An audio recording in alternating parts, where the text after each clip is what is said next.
আসসালামু আলাইকুম প্রিয় দর্শক, আজ আমি এসেছি আমাদের গ্রামের বাজারের একটি বিশেষ আয়োজনে, শুভ হালখাতা, যেটিকে আমরা গ্রামের ভাষায় বলি গদি শায়েক।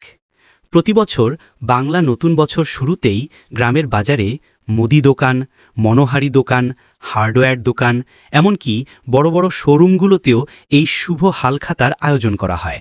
এর মূল উদ্দেশ্য হল সারা বছরের বাকি টাকা আদায় করা এবং নতুন করে লেনদেনের সূচনা করা।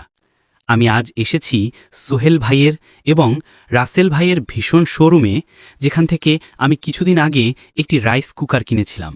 সেই বাকি টাকার হিসাব চুকানোর জন্য আমাকে খুব সুন্দরভাবে একটি কার্ড দিয়ে দাওয়াত পাঠানো হয়েছে, ঠিক যেন বিয়ের নিমন্ত্রণ কার্ডের মতো সুন্দর করে সাজানো। সম্মানের সঙ্গে আহ্বান জানানো হয়েছে, আপনি আসুন, শুভ হালখাতার দিনে আপনার পাওনা টাকা পরিশোধ করুন। এই দাওয়াত পেয়ে আমি খুব ভালো লেগেছে, কারণ এটি শুধু টাকা নেওয়া নয়, এটি পারস্পরিক বিশ্বাস, সম্পর্ক আর সম্মানের প্রতীক। আজ আমি সেই দাওয়াতের মান রাখতেই এসেছি বাকি টাকা দিতে।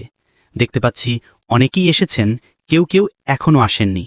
আমি বলবো, যারা এখনও আসেননি তারা যেন একবার ভাবেন, একটি দোকান কত সুন্দরভাবে আমাদেরকে দাওয়াত করেছে, কত শ্রদ্ধা ও সৌজন্যের সঙ্গে আহ্বান জানিয়েছে।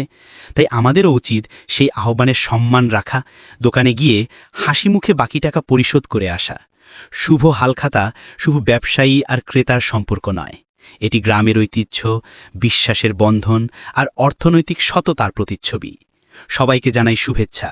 শুভ হালখাতা, নতুন বছরের শুভ সূচনা হোক সবার জীবনে।